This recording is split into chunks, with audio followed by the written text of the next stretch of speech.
As she sits there on the 2nd of January 2026, staring at her calendar app on her phone, Sarah realizes that last year was a complete mess when it came to learning languages.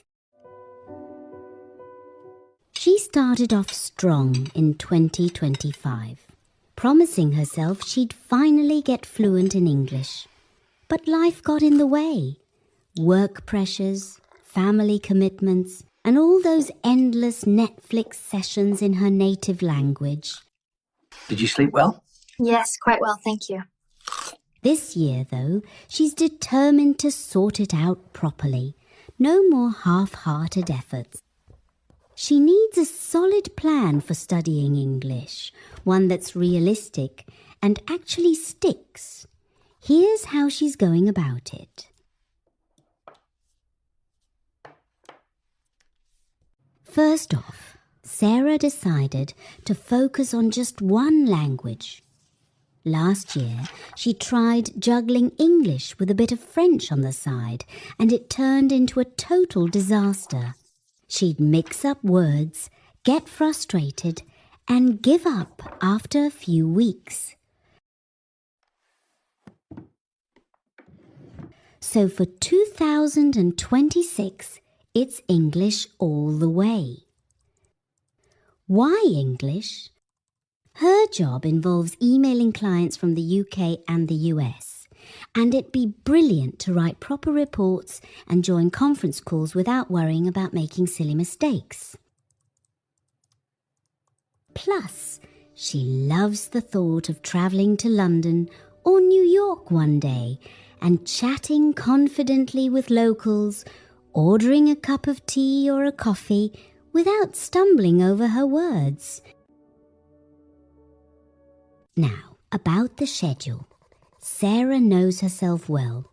She's not a morning person at all, so dragging herself out of bed to study at 6 a.m. would never work. Instead, she's carving out 30 minutes every evening after dinner around 7 p.m. That's when she's chilled out, but not too knackered. At weekends, she'll push it to a full hour. To keep herself accountable, she set daily reminders on her phone and blocked the time in her Google Calendar. No more excuses like, "I'll do it tomorrow." If she misses a day, she'll catch up the next one. But her main goal is consistency rather than perfection. Resources are crucial, aren't they?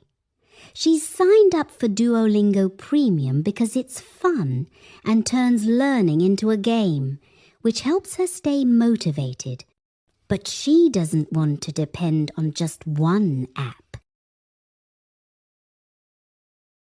She's also using Babbel for more structured grammar lessons, and she's downloaded a podcast called Luke's English Podcast to listen to on her commute.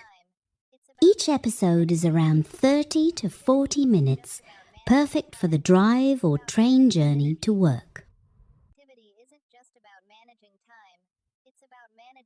For vocabulary, she's using Anki flashcards on her phone.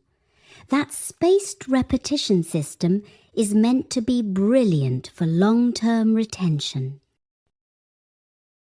She's even ordered a proper workbook from Amazon, something like English File Intermediate, just for some old-school pen and paper exercises.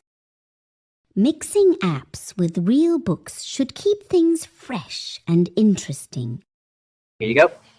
Thank you very much.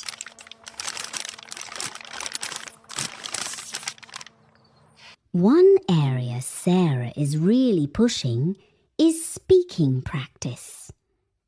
Last year, she picked up loads of words, but couldn't put together a decent sentence in a real conversation.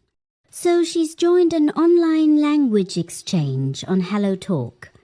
It's an app where you message native speakers, starting with text chats, then moving to voice notes and perhaps video calls when she feels ready. She's already paired up with a guy from London who's learning her language, so they can help each other out. They're planning to chat twice a week, starting next Monday. It's a bit scary, but that's exactly why she's doing it, isn't it? You don't improve without getting out of your comfort zone. Reading plays a big part in her plan too. She reckons that if she reads in English regularly, her understanding will improve without it feeling like proper homework. She's starting with simple articles on BBC News or The Guardian's easier sections, then progressing to short stories. She's got a book on her Kindle called Short Stories in English for Intermediate Learners. Her target is 1 story a week, looking up unknown words as she goes along. By the middle of the year, she wants to tackle a full novel.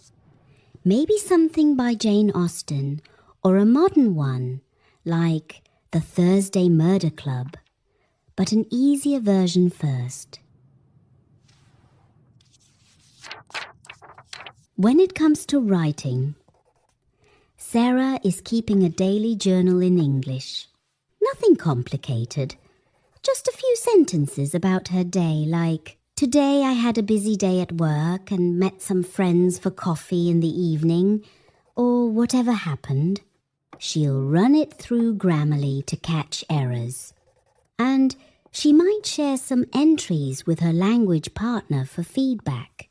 It's low pressure, but it should steadily improve her grammar and help her build natural sentences. Tracking progress is vital. Otherwise, she'll lose motivation. She's set up a simple spreadsheet in Google Sheets with columns for the date, what she studied, new words learnt, and a score out of 10 for how the session went. At the end of each month, she'll look back and make tweaks. For instance, if the podcast isn't grabbing her, she'll switch to YouTube channels like BBC Learning English. To mark achievements, like completing a unit on Duolingo, she'll reward herself with something nice, perhaps a takeaway pizza or a new outfit. Of course, life doesn't always go to plan. What if work goes mad or she falls ill? She's built in some flexibility. If she can't manage the full 30 minutes, even 10 minutes still counts. The key is not breaking the streak.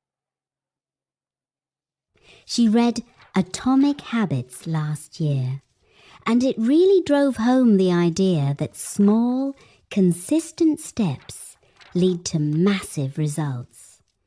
That's her guiding principle for 2026. By December, Sarah hopes to reach B1 level or even B2 if everything clicks.